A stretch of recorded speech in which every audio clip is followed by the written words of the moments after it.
Good evening, I'm Matt White and thanks for joining us on Today Tonight. We begin with the fallout from last night's Logies. Yet again, the voting system has come into question. As Lynda Kinkade reports from Backstage, the talk of the night was how armies of online fans could be mobilised to support the stars and land them a Logie. And the results speak for themselves. I'm feeling sexy and free, like glitter's raining on me. I heard the Olympics are also using the unscammable Logies technique of texting the favourite in to win. Carl could do it 2 years in a row. I'd love to see Esther Anderson win it. Carrie's very lucky that One Direction are up for a Gold Logie tonight. And do you have a speech prepared? I don't yet, but it's early. You know, the sun's still up. More cash was splashed on Carrie Bickmore to take out the coveted Logie than all the other Gold Logie nominees combined. The punters were not betting on this. The TV Week Gold Logie goes to, and I just want to Twitter it before I read it out, Hamish Blake. The shock win spurred on by a social media frenzy.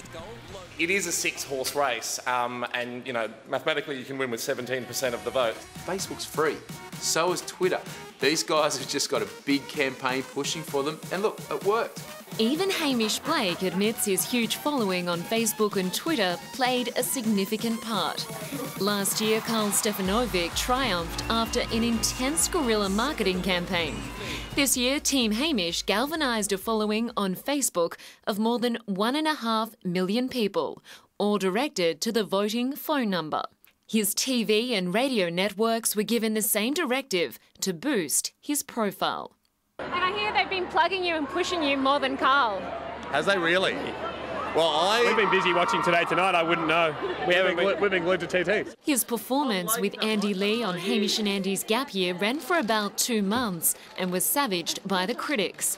It did get a good young audience and they're motivated to vote in these things. In America, the Emmy Awards are entirely industry voted. Imagine if the industry got to vote for the most outstanding star of the year. It could cause all sorts of kerfuffles. TV writer Michael Bodie from the Australian newspaper says the win highlights the potency of social media marketing. It's a bit scary for TV networks because they're getting instant feedback on their shows. Congratulations, I can pounce you now.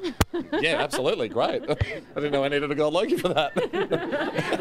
What a win. What? Yeah, very unlikely, and but you know, but I'll take it. Not only was the win a surprise, news of the award leaked long before the announcement. TV commentator Peter Timms. What people don't realise, the journos are all put into a room so they can watch the telecast, but also they actually get the results, so they can start writing their stories. News Limited staff filing for the Herald Sun and Daily Telegraph were evicted. You know, long before you actually went up on stage, it made the press. I've heard that it got leaked.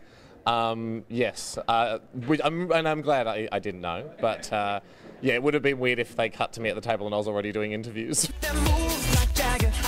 This year, many stars were asked to do a Cinderella and change out of their designer frocks before midnight to avoid them being trashed at the after parties.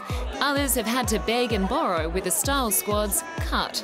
This is Andrew O'Keefe's suit from 1997. Second-time Gold Logie nominee Home and Away's Esther Anderson had most of Geelong behind her, but they were relying on traditional methods to rally supporters. All of Geelong's buzzing. We've just been so supportive and just been handing out flyers. That screaming's for me, all right? So, but definitely for me. Shut up, it's for me.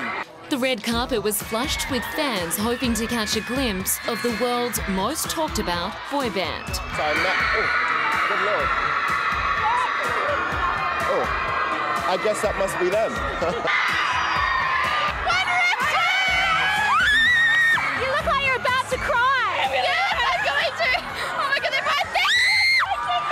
It's the first time we've been to Australia. It's been absolutely amazing. They actually burst my bubble because I was walking down the red carpet, everybody was screaming Manu, and then those guys up here, and that was it, I was gone.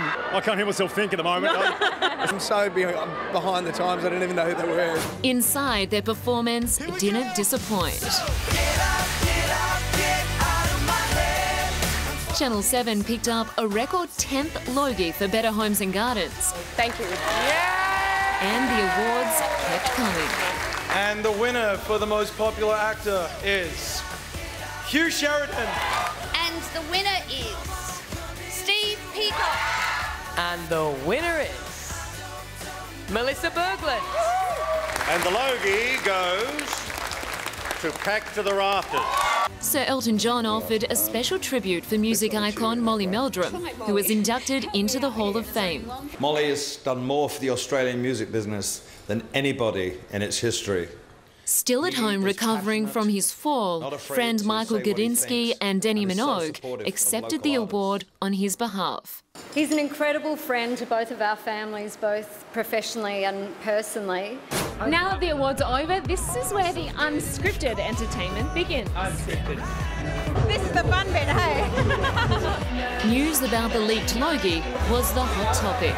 He had a very good speech. I wonder if someone tweeted him and said, "You've won." Ah, well, that's the new media. What are you drinking tonight? Diet Coke. Diet Coke. The stars of the small screen partied well into the morning.